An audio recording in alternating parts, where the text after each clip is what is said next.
1884년 메이지 시대의 도쿄, 홍등가와 상점들이 어우러져 있던 혼잡한 동네 본정구의 야요이초라는 작은 골목에서 한 사건이 벌어집니다. 도쿄대학의 식물학자 모리 시게루는 우연히 발굴된 땅속에서 이상한 토기 조각을 발견했습니다. 그것은 우리가 잘 아는 조몬시대의 토기와는 전혀 달랐습니다. 조몬 토기는 굵직한 끝무늬와 울퉁불퉁한 표면이 특징이었지만 이 토기는 달랐습니다. 매끈하고 얇으며 정제된 점토로 만들어져 균형감 있는 곡선을 지니고 있었습니다. 무늬 또한 소박하고 간결했는데 이는 명백히 다른 시대의 산물임을 보여주고 있었습니다. 학자들은 처음엔 이 발견을 단순한 특이 사례라 여겼습니다. 그러나 이후 규슈에서 홋카이도까지 일본 전역에서 동일한 양식의 토기가 속속 발견되자 하나의 새로운 문화 단계가 존재했음이 밝혀졌습니다. 이 시기의 이름은 발견지가 위치한 야요이초에서 따와 야요이 시대라 명명되었습니다. 즉, 단 하나의 토기 조각이 일본 선사시대 연구를 송두리째 바꿔놓은 것입니다. 조몬인의 수렵 채집 어로 생활과는 달리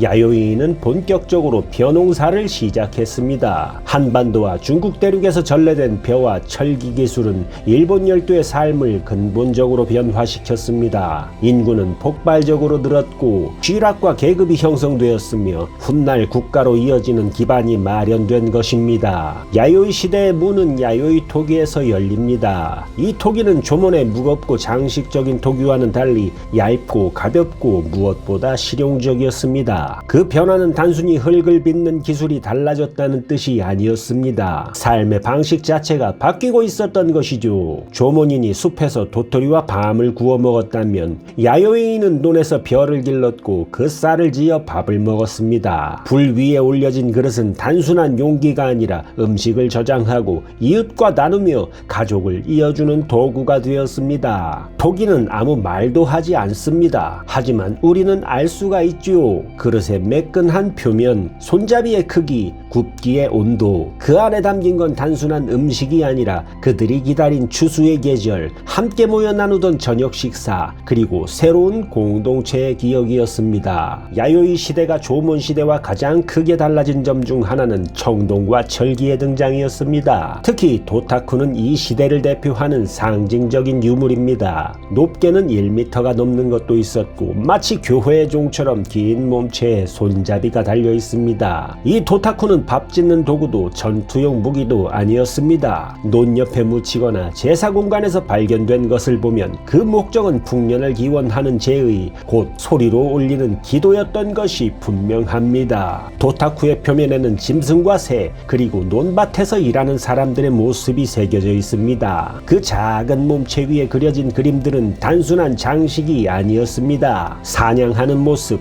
모를 심는 사람, 하늘을 나는 새, 그 모든 장면은 그들이 바랐던 세상의 축소판이었습니다. 비가 제때 내려주고 씨앗이 싹을 틔우며 마침내 모두가 배불리 먹는 그런 소망이 청동의 표면에 새겨진 것이죠. 도타쿠는 단순한 금속종이 아니라 야요이인의 기원과 두려움, 그리고 희망을 담아낸 청동의 기도문이었습니다. 야요이 시대는 곧 벼농사의 시대입니다. 사람들은 이제 흩어진 집단이 아니라 마을을 이루고 살아가기 시작했습니다. 후쿠오카의 이타즈케 유적, 그리고 사가현의 요시노가리 유적은 이러한 변화를 증명합니다. 이곳에서는 실제로 물을 대기 위한 수로 흔적, 벽시가 들어있는 토기, 심지어 저수지의 흔적까지 발견되었습니다. 요시노가리 유적은 특히 주목할 만합니다. 길이 수백 미터에 달하는 해자로 둘러싸인 거대한 마을, 곡식을 저장하던 고상식 창고, 그리고 제사와 권력이 이루어지던 구릉 위의 건물들, 그곳은 이미 평범한 쥐락이 아니라 신에게 기도하고 공동체를 지키던 작은 국가의 모습이었습니다. 벼농사와 함께 자라난 논과 마을은 그들에게 삶의 터전이자 신에게 바치는 제단이었습니다. 하지만 모든 것이 평화로웠던 것만은 아니었습니다. 야요이 시대의 유적들은 공동체 속에서도 서서히 싹트는 차이를 보여줍니다. 그 가장 뚜렷한 흔적은 바로 무덤입니다. 조몬 시대의 무덤은 건축은 대체로 소박했습니다. 돌무더기나 흙덩이를 덮은 큰 차이 없는 매장 형태였죠. 그러나 야요이 시대에 들어서면서 무덤은 점점 달라지기 시작했습니다. 규모, 깊이, 그리고 함께 묻힌 부장품에서 뚜렷한 차이가 드러난 것입니다. 특히 판형 주금요라 불리는 대형 무덤은 중요한 증거입니다. 무덤 주위를 둘러싼 넓은 도랑, 그 안에 안치된 토기, 청동무기, 장식품들은 그 무덤의 주인이 다른 사람들보다 더 많은 것을 소유했음을 증명합니다. 이제 사람들은 단순히 함께 농사짓는 이웃이 아니었습니다. 누군가는 더 많은 농지를 차지했고, 누군가는 더 많은 사람들을 부리고, 또 누군가는 신과 가까운 존재로 군림하기 시작했던 것입니다. 무덤의 크기와 부장품의 무게는 곧 권력의 무게였습니다. 이 작은 차이는 머지않아 계급과 지배, 그리고 전쟁으로 이어지게 됩니다. 야요이 시대의 유물 다수는 놀랍도록 익숙한 형태를 띱니다. 특히 한반도 남부, 고조선 삼한 지역에서 발견된 청동기나 토기와의 유사성은 단순한 우연이 아닙니다. 벽시의 종자 형태, 물을 대는 농경기술, 청동제 무기와 방울까지. 이는 단순한 물건의 이동이 아니라 사람 그 자체가 바다를 건너왔음을 보여줍니다. 이제 일본사에서 중요한 한 축, 도레인의 이야기를 본격적으로 전해드리겠습니다.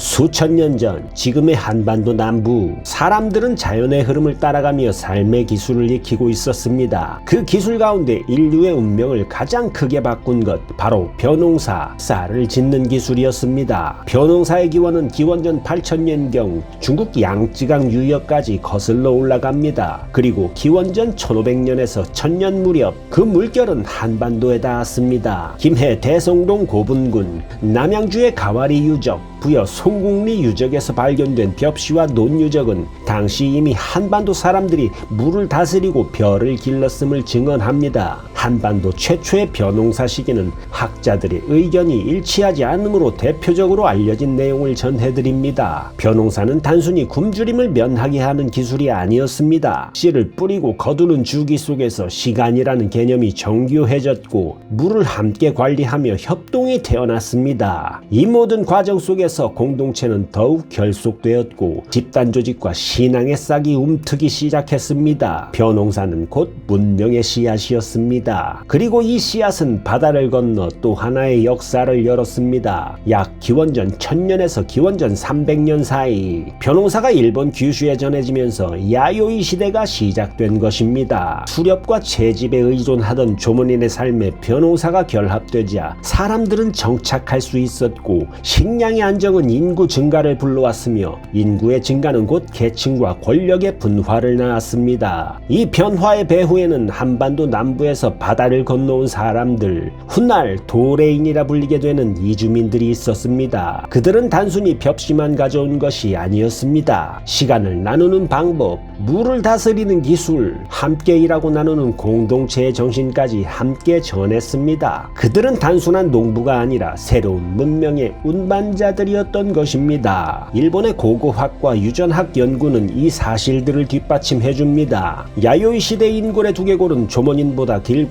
이마가 높으며 유전적으로도 한반도인과 가까운 특성을 보여줍니다. 최신 DNA 분석 역시 일본인의 기원이 조몬 토착민과 한반도 대륙계 이주민의 융합임을 증명합니다. 작은 벼의 씨앗은 그렇게 바다를 건너 일본 문명의 초석이 되었습니다. 문명의 수준을 나누는 기준 중 하나는 바로 금속을 다루는 능력입니다. 불을 다스려 광석에서 쇳물을 뽑아내고 그 철을 무기와 도구로 바꾸는 일, 이것이 곧 철기 문명의 핵심이었습니다. 기원전 5세기 무렵 한반도 남부의 가야는 이미 탁월한 철 생산 기술을 보유하고 있었습니다. 하만 도항리와 김해 대성동 고분군에는 제철로 흔적과 다량의 철기 유물들이 발견됩니다. 가야인들은 철광을 개발하고 재련소에서 불을 지펴 철을 생산했으며, 그 철을 무기와 철과 농기구, 장신구까지 다양하게 가공해 사용했습니다. 이 철은 단순히 한반도 안에 머물지 않았습니다. 바다를 건너 규슈로 그리고 일본 열도의 깊은 곳까지 전해졌습니다. 일본 고고학 조사에서도 야요이 시대 중후기, 기원전 3세기부터 기원 후 3세기까지 규슈와 간사이 일대에서 철제 무기와 도구가 속속 출토됩니다. 그중 일부는 명백히 한반도산으로 판명되었고 더 중요한 사실은 기술 그 자체가 전해졌다는 점입니다. 일본 각지에서 재련로 흔적, 탄소 잔여물, 작업장의 흔적들이 발견되면서 야요이 일본인들이 스스로 철을 만들기 시작했음을 보여줍니다. 철만이 아니었습니다. 한반도에서 발전한 무문토기 문화 역시 일본의 야요이식 토기로 이어집니다. 빗살무늬 장식 위주의 조문토기와는 달리 무늬를 최소화하고 기능성을 중시한 단순한 형태, 그리고 고온에서 구워낸 내구성이 강한 토기는 분명 한반도의 기술적 영향을 반영합니다. 이러한 흐름은 문헌에도 기록되어 있습니다. 일본 서기와 고사기에는 한반도에서 건너온 장인들, 특히 가야계 기술자들이 철재련과 토기 제작을 전수했다는 내용이 등장합니다. 그들은 단순한 기술자가 아니었습니다. 권력층과 혼인하여 지역사회에 뿌리내렸고 야마토 정권의 산업과 군사 기반을 형성하는 핵심 집단이 되었습니다. 즉, 철과 도기는 단순한 생활도구를 넘어 일본의 생산력과 군사력 그리고 사회구조 자체를 바꿔놓은 문명의 핵심이었습니다. 벼농사와 절기 문화가 정착되자 사회는 자연스레 복잡해졌습니다. 수확물이 늘어나면서 잉여 생산물이 생겼고 이를 어떻게 분배할 것인가가 중요한 문제가 되었습니다. 분배를 조정하는 권력이 등장했고 그 권력을 가진 자는 더 많은 사람들을 지배하게 되었습니다. 사람들은 서서히 계층화되었고 단순한 공동체가 아니라 정치적 조직을 필요로 하게 된 것입니다. 한반도에서는 이미 기원전 마지막 세기부터 삼한의 모습이 나타나고 있었습니다. 마한, 진한, 변한으로 나뉜 각 부족은 수장과 제사장을 중심으로 연맹체를 이루었고 시족 단위로 공동체를 다스리며 재래와 권력을 나누어 가졌습니다. 즉, 초기 국가의 씨앗이 싹트고 있었던 것이죠. 이러한 구조는 일본에도 전해졌습니다. 일본 고대의 우지와 배 제도는 단순한 유사성이 아니라 삼한의 시족 연맹 구조가 직접 건너와 정착한 것으로 보입니다. 즉, 일본 초기 정치 제도의 뼈대는 한반도의 제도를 본떠 세워진 것이었습니다. 그 증거는 일본의 고대 기록에서도 확인됩니다. 야마토 정권 초기의 관직명과 제도 구조는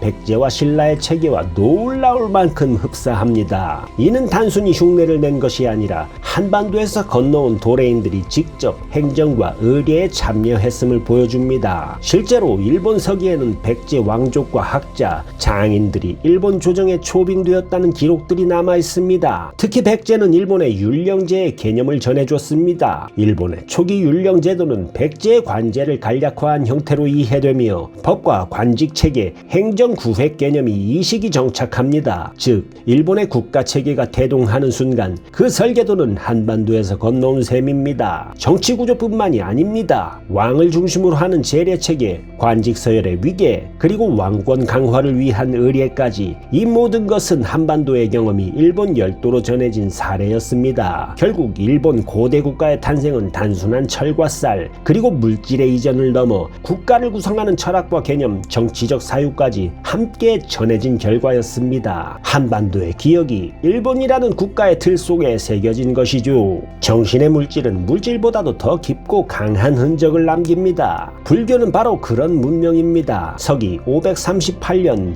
백제 성왕은 일본 조정에 사신을 보내어 불상을 바치고 경전과 승려 그리고 사찰 건축 기술자까지 함께 보냈습니다. 일본 서기에는 이 사건이 일본의 불교가 처음 전해진 순간으로 기록되어 있습니다. 이는 단순한 선물이 아니라 새로운 사상의 이식이었습니다. 당시 일본은 여전히 신토와 토착 신앙을 중심으로 한 종교 체계를 갖고 있었습니다. 천신과 조상 신령을 모시는 제례를 통해 권력이 신성성을 얻었고 정치 권위 역시 신과 혈통을 근거로 정당화되었습니다. 이때 불교가 도래합니다. 불교는 단순한 신앙이 아니라 새로운 정치 이념이었습니다. 부처의 가르침을 받드는 왕이라는 관념은 곧 왕권을 신성하게 하고 국가 통치의 정당성을 뒷받침하는 이념으로 기능했습니다. 즉, 불교는 신앙을 넘어 국가를 묶는 사상의 도구였던 것입니다. 백제에서 건너온 불상과 사찰 양식은 일본 불교 불교 미술의 시발점이 되었습니다. 아스카 지역의 고류지에는 지금도 백제 양식을 반영한 아미타 열애상이 남아있으며 사찰의 전장화와 건축 구조 또한 백제 사찰과 놀라울 만큼 닮아 있습니다. 목조 건축 기법, 불단의 배치, 장식 문양까지 그 뿌리는 한반도였습니다. 또한 백제 승려들은 단순히 불법만을 전한 것이 아니었습니다. 그들은 유교 경전과 음양사상, 한의학 지식까지 함께 전했습니다.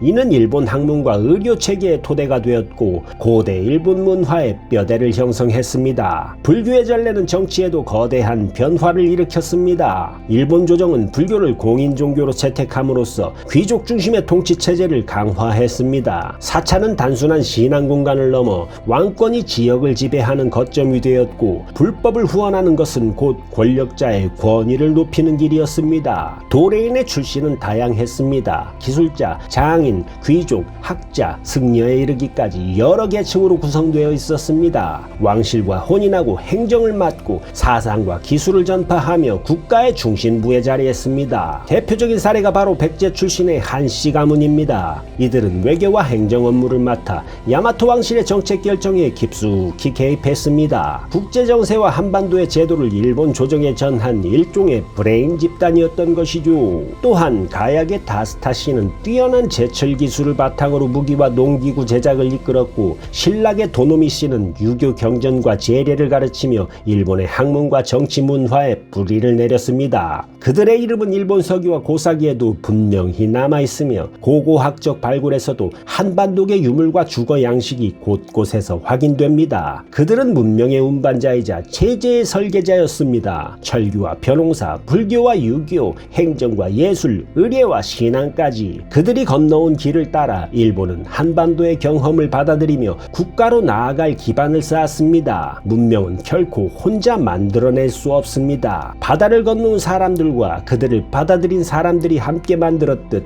오늘을 사는 우리 역시 서로의 다름을 두려워하기보다 그 다름을 통해 더 큰 세계를 지어가야 합니다. 역사는 우리에게 말해줍니다. 가장 오래 남는 문명은 힘으로 세운 성이 아니라 함께 나눈 씨앗들에서 자라난 공존의 기억이라는 것을요.